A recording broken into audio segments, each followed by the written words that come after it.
Stradiņas slimnīca šodien plāno laust līgumu ar būvkompāniju Velve par jaunās slimnīcas A2 korpusa būvniecību. Slimnīca jau iepriekš uzsvērusi, ka būvnieks nepilda līgumā noteiktās saistības, nav ievēroti būvniecības termiņi, turklāt būvobjektā konstatēti būtiski defekti, kas arī netiekot novērsti. Jā, būvnieks gan iebildis, ka darīs visu iespējamo un arī pašlaik turpina strādāt, tāpēc objektu nav pametis, kamēr pretējā gadījumā to draudēts pārņemt ar policiju.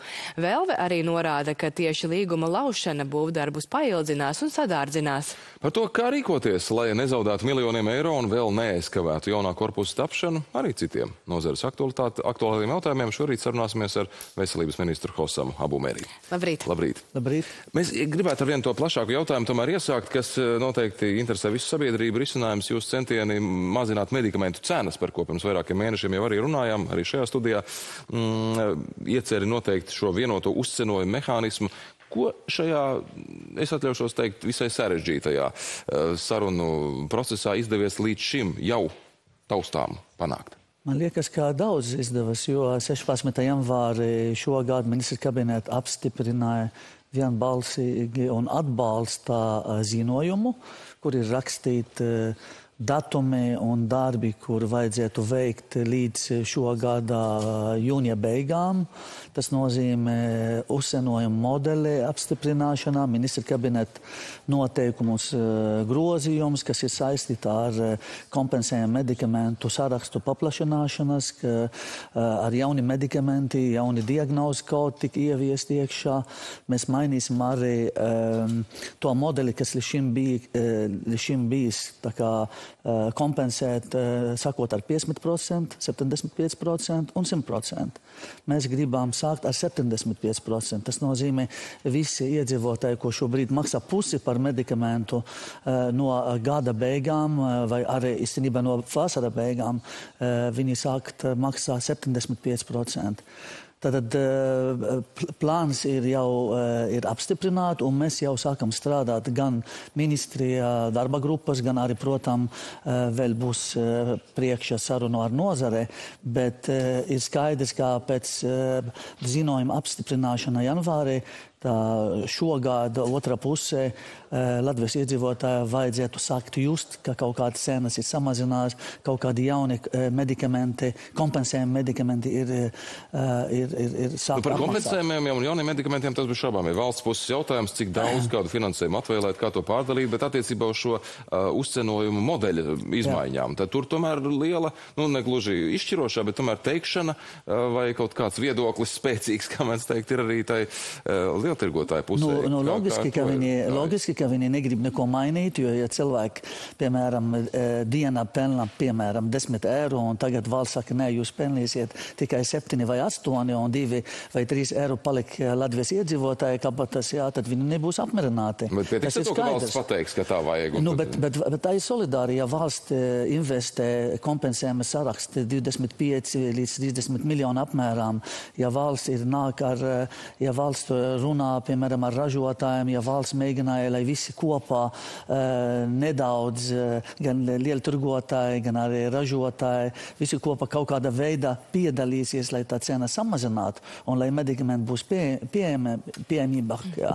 Tas nozīmē, ka mēs nav iemesls, ka vien konkrēti uzņēmums nepiekritīs, jo, cilvēki... Solidaritātes izpratne var būt dažādi. Solidaritāte varētu būt dažādi, jā, jūs varat abi divi, bet es negribu piedalīties, bet tomēr, ja ziņojumi ir pieņemti un ministra kabineta vienbalsīgi atbalsta to, un tas ir ministra kabineta galvenais darbi šogad, tad es varētu apliecināt no manām pusi, ka veselības ministra, ka šī jautājuma vizīt uz priekšu, kā ir plānot. Tad pretestība no nozares puses, tā teikt, ir pārvarēta un kopsaucējs. Es domāju, ka ir, un to var redzēt gan rakstos, gan varbūt kādreiz nepatiesas informācijas vai apmelot varbūt ministram, izdomāt kaut ko klāt. Tas ir īstenībā normāli, ja cilvēki negrib zaudēt no savas naudas kaut ko, bet mēs ejam uz priekšu.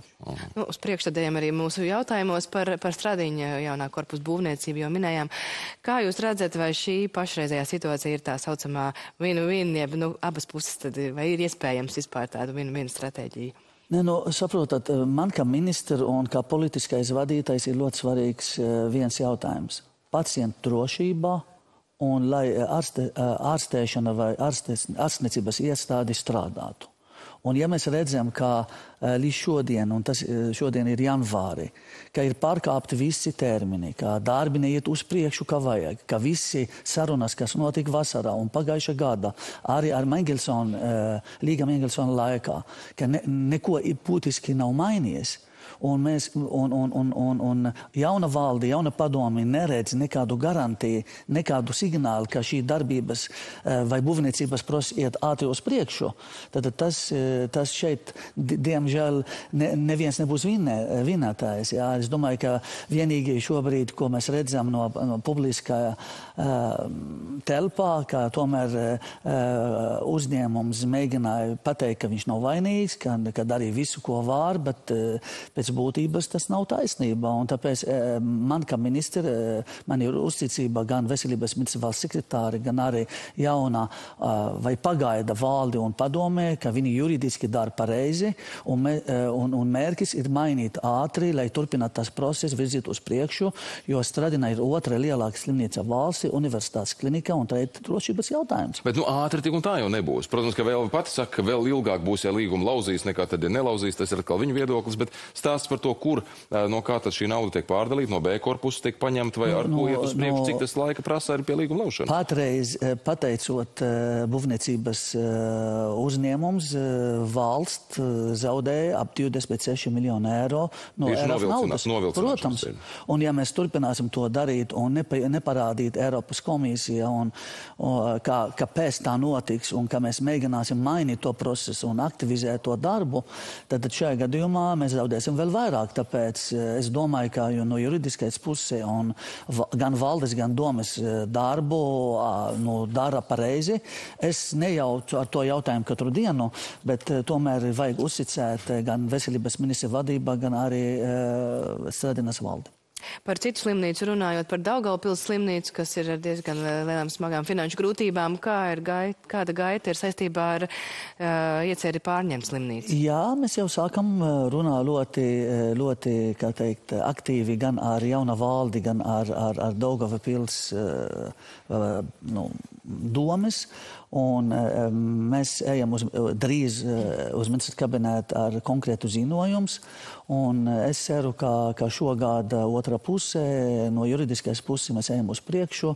Un Daugavpils reģionāla slimnīca ir ļoti svarīgs objekts arī valstī, gan arī drošības objekts, gan arī visi Latgales pacienti ļoti svarīgs. Tāpēc noteikti valsts iesaistīt un mēģinātu ātrāk pārņemt Daugavpils slimnīcu. Tad pašlaik lēmums ir ministra kabineta pusē. Vēl nav, līdz mēs par to gatavojam visi jautājumi, kas nepieciešami. Tur ir audit, tur ir jāskatās visu to juridiski jautājumi, kas parasti nepieciešam laiku, bet pēc tam lēmums būs ministra kabineta.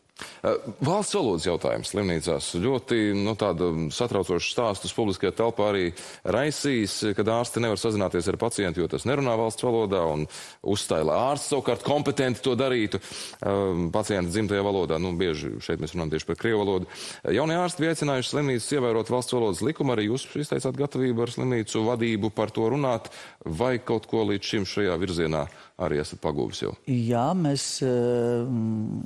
es varētu caur jūsu rīt panoramu pateikt, ka mums nākamā nedēļā būs tikšanās ar slimnīcas vadītājiem un personīgi ar mani, un tad es paprasīšu, lai vadītāji tomēr ievērot valsts valodas likumu, un tas ir skaidrs, ka ārsti, īpaši par darba lietām ir jārunā latviešu valodā, informācija jābūt latviešu valodā, un ja divi cilvēki, krievu valodīgi cilvēki, vai vienalga no citas Eiropas personas cilvēki, un viņi grib runāt kaut kā cita valodā, viņi to var runāt individuāli vai privāti, bet ne publiski, jo tomēr publiski ir jābūt tikai latviešu valoda, un tas ir skaidrs.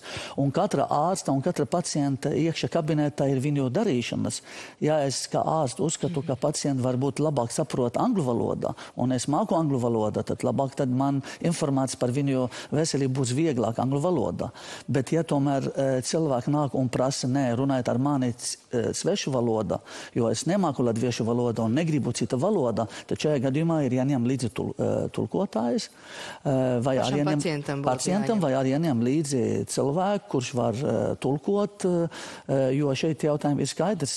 Mums ir viena valoda, un viena oficiāla valoda ir latviešu valoda. Bet tas neizraisīs tādu, ka pacientam varbūt ir citas domas prātā, savas veselības stāvoklis, kā ir, piemēram, ar tulku nodrošināšanu slimnīcā, vai tas būtu vispār iespējams? Tāpēc mēs runāsim nākamā nedēļā, es neatceros tā tikšanas pirmdien vai otrdien, bet mēs parunāsim par to un paskatīsim, lai katra slimnīca domā individuāli. Tas jautājums ir tiešām slimnīcas vadītājiem, bet tomēr arī personāli ir jāsaprot, jācien valsts valoda, un tomēr, ja tiešām ir iespējams runāt cita valoda tikai dēļ tā, ka konkrēti pacienti nesaprot, tas ir cits jautājums.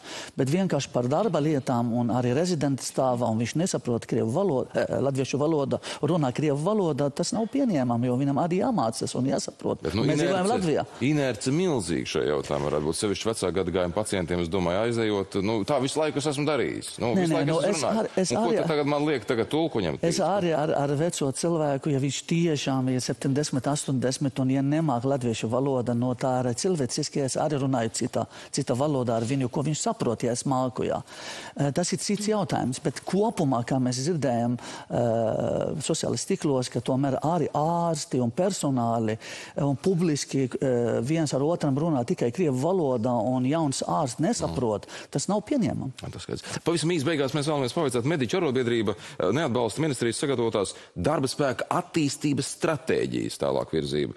Varat lūdzu paskaidrot, kas tā ir par stratēģiju? Tur runa par to, ka nav galīgi ņemt vērā darba samaksas nosacījumi. Jā, tas ir stratēģija par to, lai vienkārši motivētu cilvēku gan būt par māsu, vai par vecmāti, vai par ārstu. Tas ir jautājumi par darbas vidi, tas ir arī jautājumi par atalgojumu, ka katru gadu ir nepieciešams palielināt mediku atalgojums. Tur ir, saprotu, ka domas starpības, ka arotbiedrība ir gribētu kaut kādu grafiku, kaut kādu koeficientu no tautsamniecības vidējas algas, ko šobrīd ministrijā turpināt diskutēt ar arotbiedrību, un es domāju, ka tikai dialogu mēs varam iet uz priekšu. Bet tas plāns ir ļoti labs. Tā ir stratēģija, kā mēs gribam redzēt mediki, kā viņi jāstrādā, kā viņi jādzīvo nākotnē, kā jāmotivēt, kādas izglītība nepieciešama. Tas ir laba stratēģija iet uz priekšu, bet noteikti turpināsim runāt ar arotbiedrībām. Paldies. Paldies par sarunu. Tad gada otrajā pusē gaidām izmaiņas attiecībā uz zāļu cenām, jādomā, un nākamnedēļ sarunas ar slimnīcu vadītājiem par valsts valodas likuma ievērošanu. Lai somas darbos. Paldies, ka nācāt. Hosam Sabu Mērī, veselības ministrs pie mums rīt panorāmā. Šobrīd gandrīz 5 minūtes pār 8, un mums kolēģi Ilze.